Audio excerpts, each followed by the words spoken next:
Hey everyone, Darren here from the Music Vault.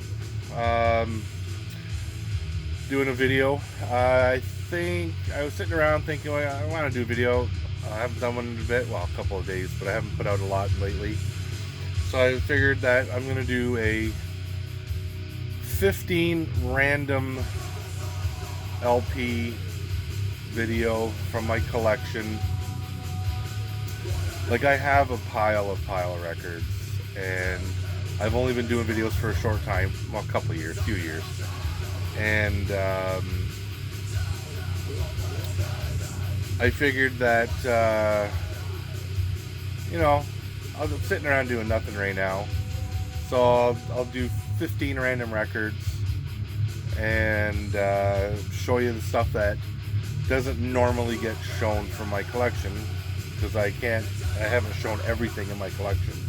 So I just went through a pile and just grabbed 15 and random ones, and here we are. Just a little plug.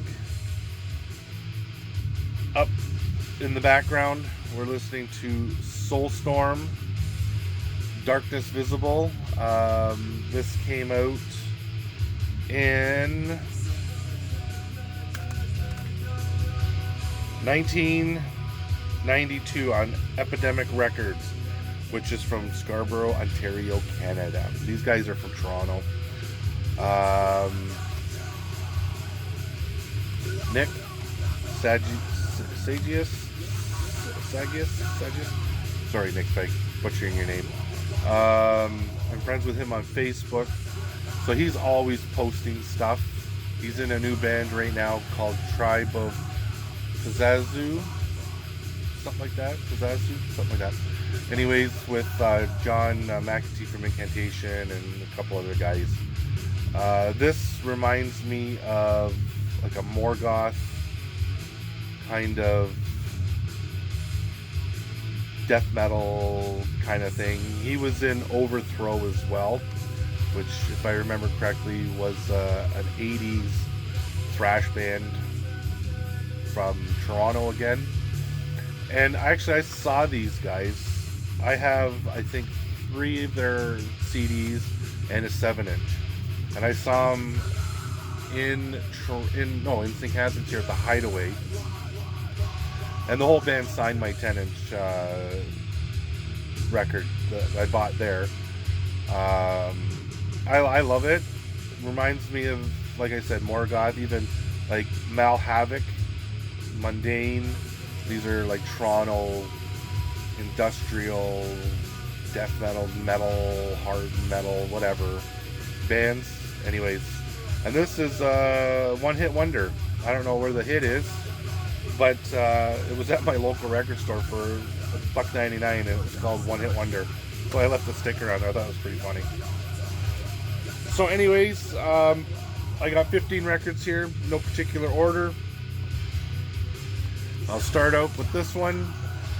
This is from 1980, and this is Rough Trade, Carol Pope and Rough Trade.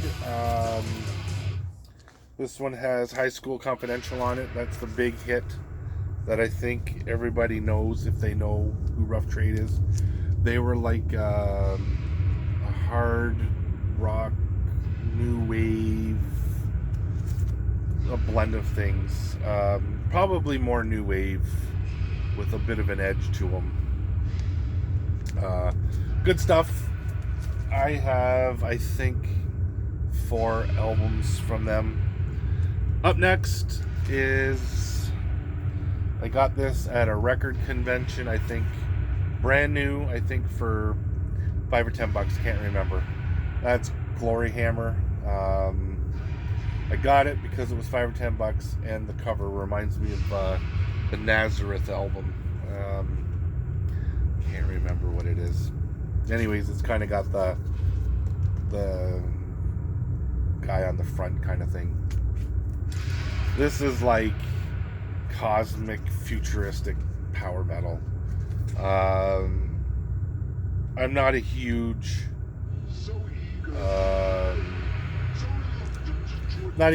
power metal kind of guy. I have bands that I like, but nothing like, not like death metal. I really prefer death metal. Anyways,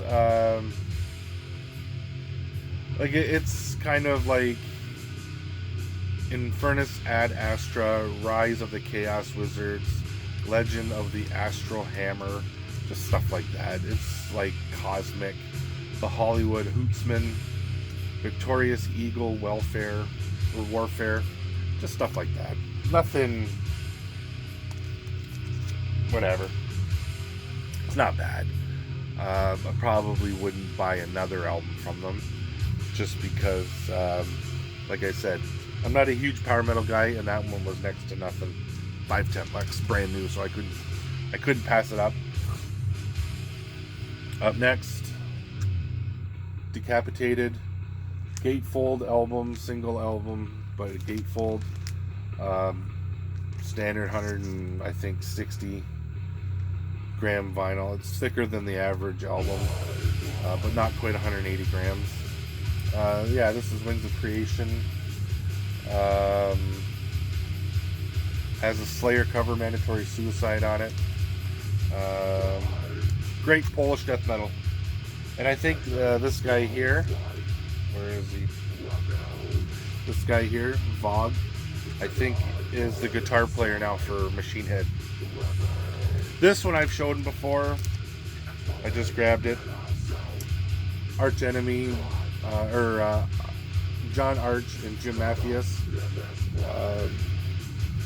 From past and present Fate's Warning.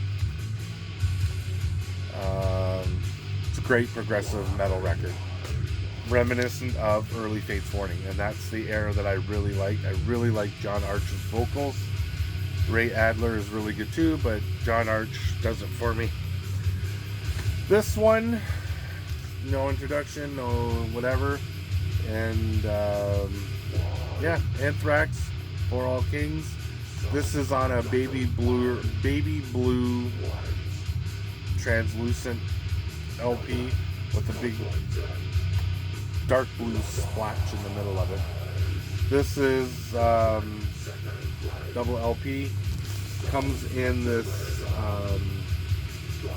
whatchamacallit, slip case, which I thought was kind of neat for a record.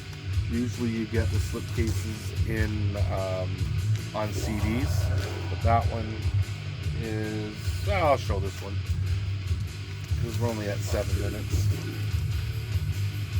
See?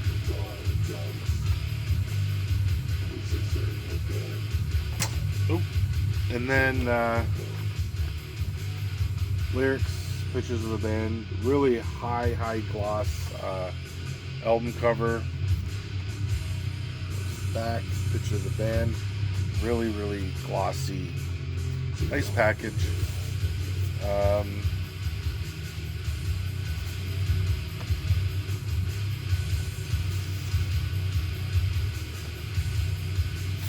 This side, this side is an etched pentagram or anthraxogram or whatever you want to call it. Whatever they had, you can see the A there, and that one's etched. Really cool packaging. Yeah, I really enjoy it. Up next, from Norway, I believe, Einsiferium, and they're considered like a pagan folk metal, kind of like Eviluti or maybe Fintroll, Winter Sun, that kind of stuff. They'd be like Children of Bodom sounding, kind of like a sound like a thrash metal with the screechy kind of blackened vocals kind of thing. Maybe more along the lines of Millie from Creator. And that's just a double standard black vinyl.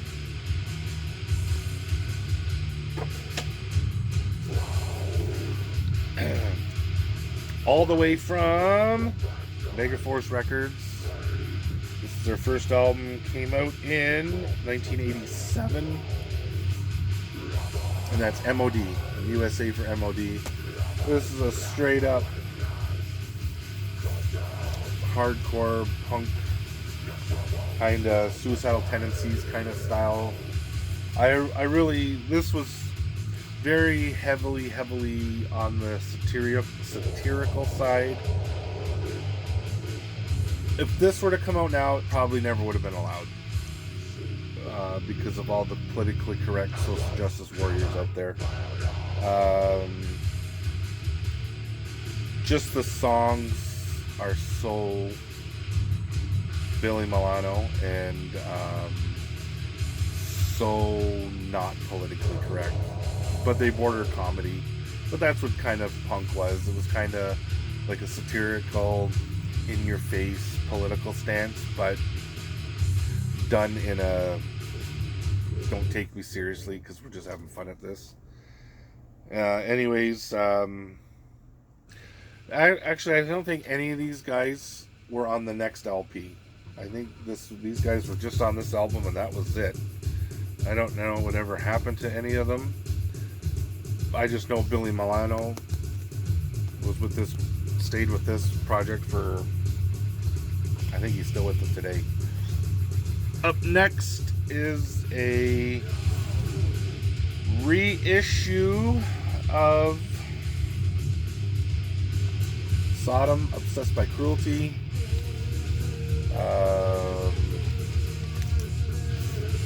This is one side is German and one side is English. One side is German, Deutsch. Originally came out in 1986. This is a 2016 Steamhammer SPV, and all it is the side that was released in the U.S. and one album is released in the U.S. The other version is a German version. It's just a different order of songs. On the German, there's After the Deluge. On the American side, Equinox is the last song. Well, on the side C, which is the beginning of the German version, After the Deluge is on there. It's not Equinox is the song before it. And I want to say that's it. There's just an extra song on the German version. It's on Wax Maniacs. This is a double LP on, if I remember correctly, Standard Black. Yep, Standard Black.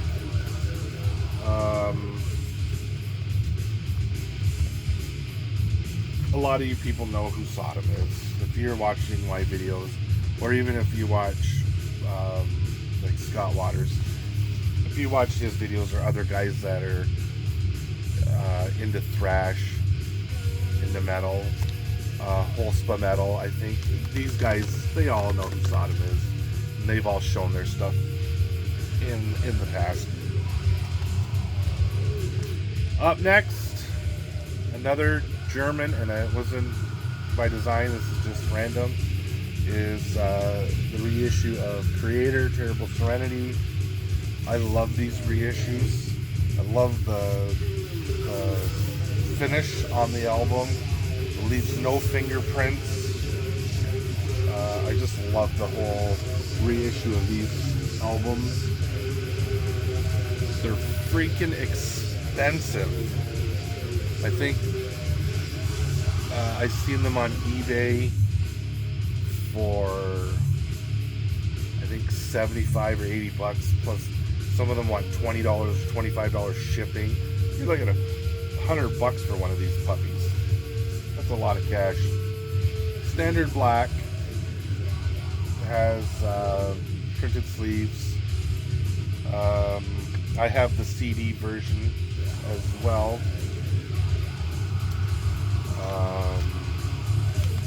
and I'll show you that really quick because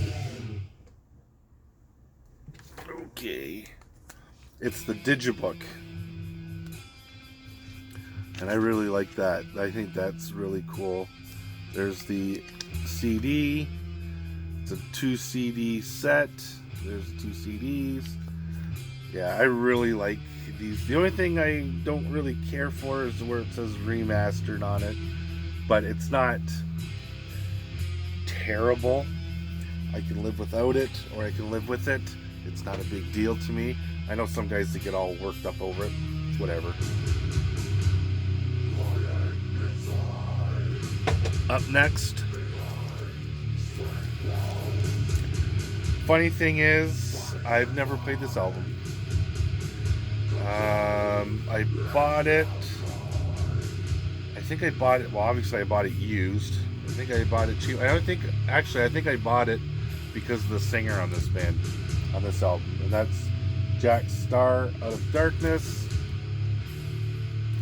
Jack Starr was a guitar player for Virgin Steel, but it has the late Rhett Forrester on there, and he was of course from Riot.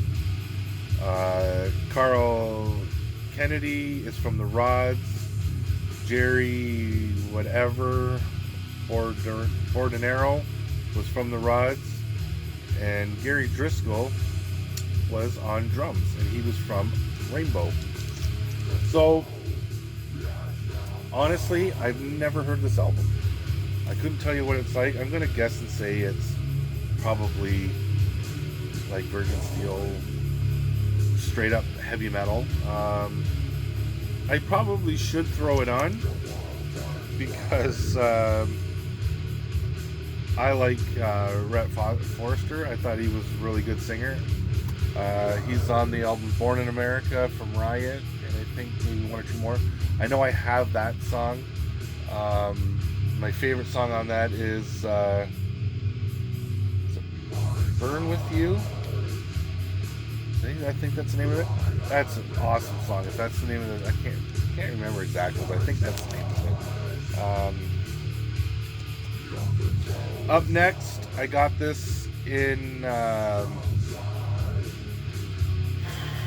Sarasota, Florida, at a record store called Rocket Star Records, and if I had to do it all over again, I wouldn't buy it there because it was freaking expensive.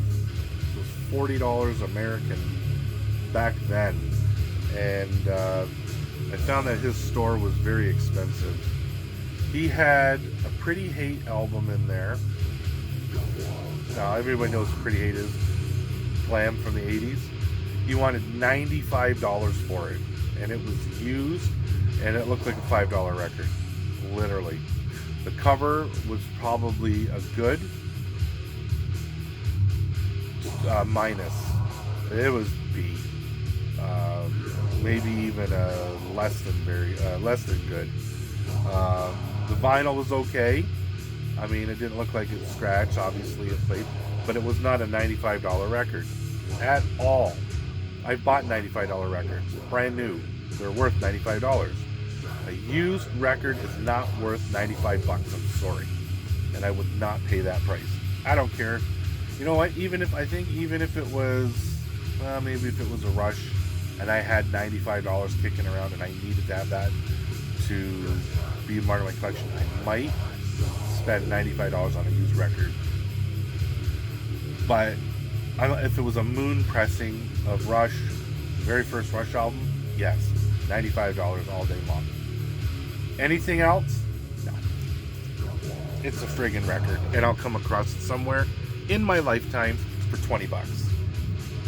Up next,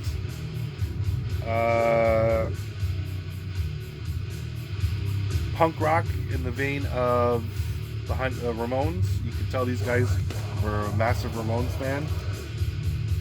This is the Huntingtons, Sweet 16. Oh, Rock with the Huntingtons? Yeah, Sweet 16. If you like the Ramones, you like the Huntingtons. Great California punk.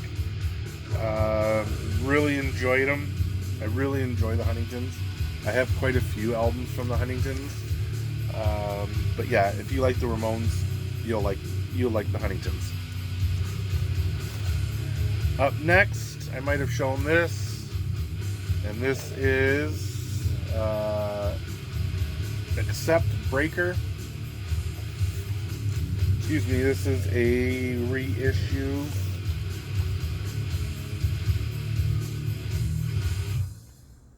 Gatefold single album, just black, nothing to write home to mom about, unless your mom is an Accept fan, and then you would definitely want to tell her. Yeah, it's Accept. It's like the first Accept albums to me are awesome. Actually, you know what? All Accept albums are awesome. I love Accept now that I think about it. Even with Mark, he's been in the band probably for 6-7 years now, maybe even more. They've put out some excellent records. David Reese, Eat the Heat, that was a great record. Probably one of my favorites. Metal Heart. Metal Heart is quite right. Metal Heart, probably my favorite Accept album. That album's it's a stellar record, start to finish. 2 more and then I'm done. Up next, Billy Squier, my favorite Billy Squier record. This has In the Dark, The Stroke, My Kind of Lover, Lonely as the Night, Don't Say No. This is, to me, this is the greatest hits album. It doesn't have Emotions in Motion. That's on Emotions in Motion over there. I grabbed it, random. I love Billy Squier. A buddy of mine used to call him Billy Squirrel. He saw him live with Ted Nugent. Didn't really care for him. But I love Billy Squier. So, great record, nonetheless. Last one. I love this band, Bolt Thrower. I saw them in Buffalo with Sacrifice and Believer at this, it was like a warehouse kind of bar thing that the stage area was all concrete. It looked like a loading dock. That's how it was. Loud. Sacrifice opened the show. Believer never showed up because they got stuck outside of Ohio. They had a flat tire or something like that, or the van broke down. I was really disappointed because I really wanted to see Believer. Great thrash band.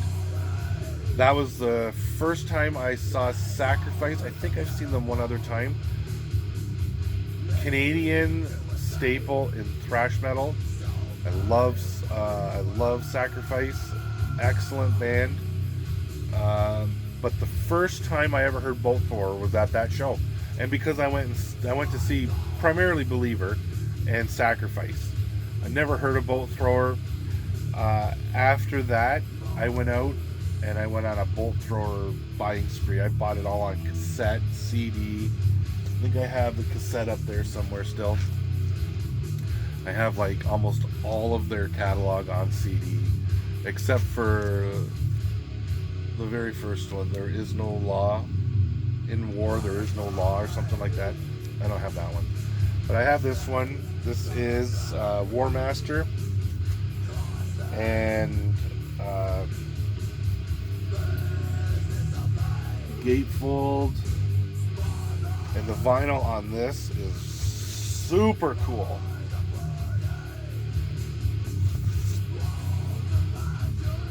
Well, that's the,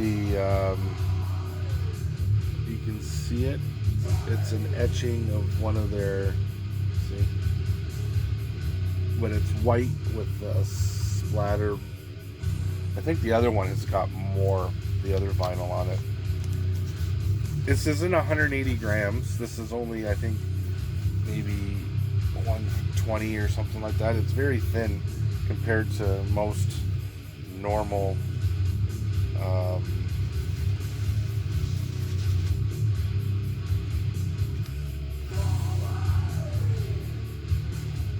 Awesome packaging, and this has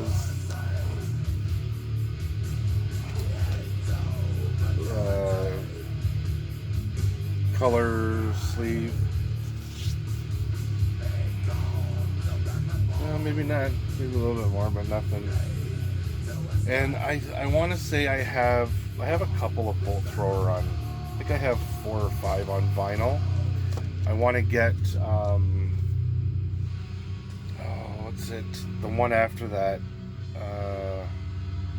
The first. No, I can't remember. You know what? I'm doing a brain fart here. Anyways, yeah. So their earlier catalog is really cool. But yeah, it's bolt thrower, man. I freaking love bolt thrower. And like I said, from the minute I first ever heard them, I just fell in love with the band right away. And it was in a live setting. And sometimes seeing a band live, you have a better appreciation for it.